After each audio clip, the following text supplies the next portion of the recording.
Hello, lovely viewers, and today I'm going to be diving into a very simplified version of 5 steps on how to become a DM. It's super easy, super fun. Dungeons and Dragons, one of my favorite board games out there. It's really fun. You like RPGs? Try this. If you've had D&D before, I suggest continuing it. It is super fun.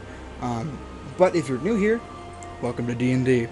If you're learning how to become a DM, I should say, Dungeon Master, I suggest, well, knowing the player's handbook and the DM handbook. I would suggest getting those two things first, as it's kind of easy. And, I mean, you don't have to know them, like, every word for word, but you should know at least the basic creatures, the basic stat blocks, everything like that. Like, you should be able to memorize that kind of stuff. That's step done.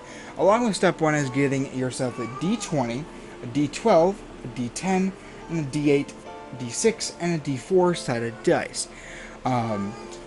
And there's all sorts of variations and pricing for those dice, along with free online ones. However, I suggest using real dice because online dice kind of take away the immersion of rolling those dice and feeling like you're gonna get something lucky, because looking at a phone is like, it's okay. I mean, I understand we're in a technology age, but pretty much what you should do is you should at least have those 7 dice. And that's pretty much just it for step 1. Now, here's step 2. Step 2, after you have those books kind of in your head, I'd suggest getting other books. Now, there is 1E, 2E, 3E, 4E, and soon to be 6E. If you don't know what that means, that's 1E is 1 edition, or first edition. 2nd E is 2nd edition. It's all the different additions to D&D. 1E is being the basic. It's your very start, it's everything. Pretty much what each edition does is it adds new campaigns, it adds so much more monsters, spells, campaigns, loot, everything, places you can go. And the really cool thing is that you can really kind of do whatever you want with it. As long as you understand and have one of those. I suggest 5E as it's the newest one. 1A, the first edition, you might want it because it gives you more of a basic what's actually D&D is. Or, well, if you don't want to read, you can always go online. There's plenty of those places, especially YouTube. YouTube is a fun place to go where you D&D players go a lot. And yeah, that's pretty much step 2. Make sure you have the books and then dice, and make sure you have, you got it all kind of mapped up what D&D actually is.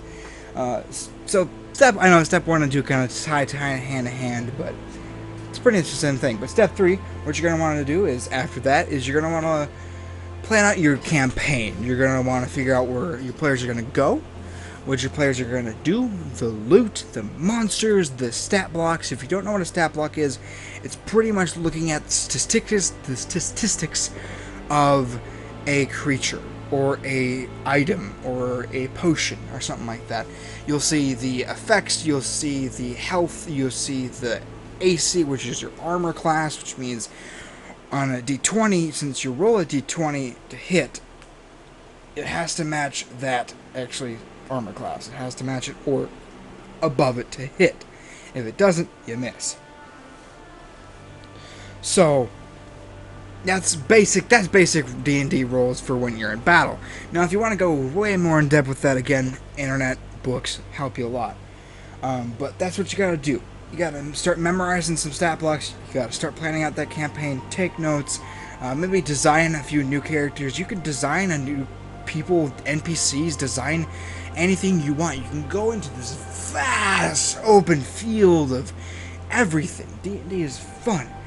But that is step 3. Step 4, you're going to want to find a place or an online website to host your campaign.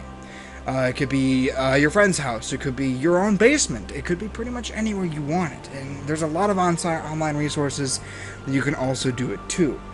And then, of course, well, step 5 is once you got all that done, once you've planned out your campaign, you've learned about D&D, once you got that all done, you're going to want to play. You're going to want to find players.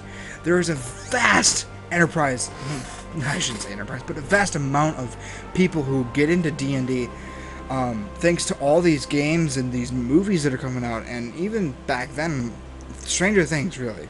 I thank people who created Stranger Things because they really brought the world of D&D to life. It is so much fun.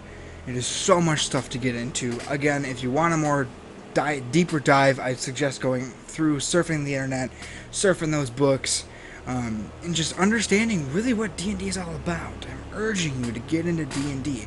It is super fun. So yeah, I hope you guys actually enjoy this, and I'll catch you on the flip side. And remember, always stay frosty.